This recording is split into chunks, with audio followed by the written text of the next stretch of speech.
Welcome friends to my channel fun with cooking. आज मैं नीम पत्ता का करी बनाती हूँ। सिंपल सा एक होममेड रेसिपी है। समर के दिनों में जो लोग कड़वा खाना पसंद करते हो, करेला तो कड़वा होता ही है, इसके अलावा भी नीम के पत्ता डिफरेंट फॉर्म में खा सकते हो आप। कई सारे रेसिपी मेरे चैनल पे ऑलरेडी है और एक सिंपल सा रेसिपी मैं आप लोगों के साथ शेयर कर रही हूँ जो हेल्थ के लिए बहुत ही अच्छी है। तो रेसिपी अगर पसंद आई तो मेरे चैनल को लाइक, शेयर और सब्सक्राइब करने का रिक्वेस्ट रहा। तो चलिए शुरू करते हैं। इस रेसिपी के लिए मैं एक छोटा सा आलू लिया, छील के छोटे छोटे टुकड़े में काट लिया। बैंगन लिया, उसको भी छोटे टुकड़े में काट लिया और फ्रेश नीम का पत्ता लिया। नीम के पत्ता आप अपने हिसाब से कम ज़्यादा कर सकते हो। कढ़ाई में मैं तेल गरम कर लिया। पहले आलू को फ्राई कर लेती हूँ।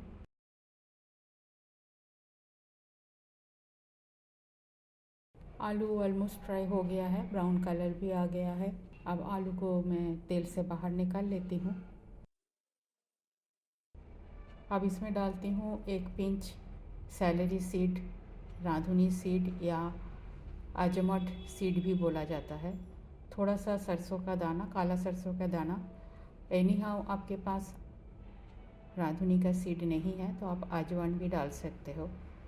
थोड़ा सा हल्दी पाउडर, आप डाल देती हूँ काटी हुई बैंगन, इसे भी फ्राई कर लेती हूँ अच्छी तरह से।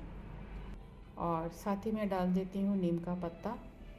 फ्लेम को लो कर देती हूँ और कवर कर देती हूँ। बैंगन और नीम का पत्ता अच्छी तरह से फ्राई हो जाएगा। बीच में एक दो बार मैं चला दिया था। अब बैंगन और नीम के पत्ता अच्छी तरह से फ्राई हो गया है। अब डाल देती हूँ फ्राई किया हुआ आलू। इस सब्ज़ी में मिर्ची बिल्कुल ही नहीं जाती है, नमक भी बिल्कुल कम। जितने भी आप नमक खाते हो उससे थोड़ा सा कम ही नमक डालिएगा। थोड़ा सा ही नमक डाला मैं यहाँ। एक बार मिक्स कर लेती हूँ और बैंगन और आलू को कुक होने में जितना थोड़ा सा पानी चाहिए, थोड़ा सा पानी डाल दिया और लीड कवर करके मीडियम फ्लेम में इसे कुक कर लेती हूँ। 3-4 मिनट हो गया है, एक बार चेक कर लेती हूँ। पहले देख लेती हूँ आलू कुक हुआ है या नहीं।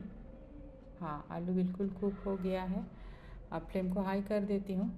जितना भी एक्स्ट्रा पानी है इसे थोड़ा सा इवापोरेट कर लेती हूँ और साथ में आलू और बैंगन को हल्का सा मैश कर देती हूँ जिससे सब्ज़ी खाने में अच्छी लगेगी। ये वाली सब्ज़ी ऑब्वियसली रोटी पराठा के साथ नहीं जाएगा, प्लेन चावल के साथ समर के दिनों में दोपहर में ही ये अच्छी लगती है। तो रेसिपी अगर आप लोगों को पसंद आई तो मेरे चैनल को लाइक, शेयर और सब्सक्राइब करने का रिक्वेस्ट रहा। ये बस हो गया है। थोड़ा सा स्टैंडिंग टाइम देने के बाद इसको मैं सर्व कर लेती हूँ। थैंक्स फ्रेंड, एक सिंपल सा रेसिपी के लिए टाइम निकालने के लिए। आगे भी बने रहिए। होममेड हेल्दी सिंपल रेसिपी मेरे चैनल पे अपलोड होती है। पसंद आए तो फ्रेंड्स सर्कल में शेयर ज़रूर कीजिएगा। न्यू फ्रेंड्स के पास मेरा रिक्वेस्ट है, रेसिपी अगर पसंद आती है तो सब्सक्राइब करके जाइएगा। आज यहाँ तक ही मिलते हैं कोई और एक होममेड हेल्दी सिंपल रेसिपी के साथ। तब तक के लिए bye, have a good day.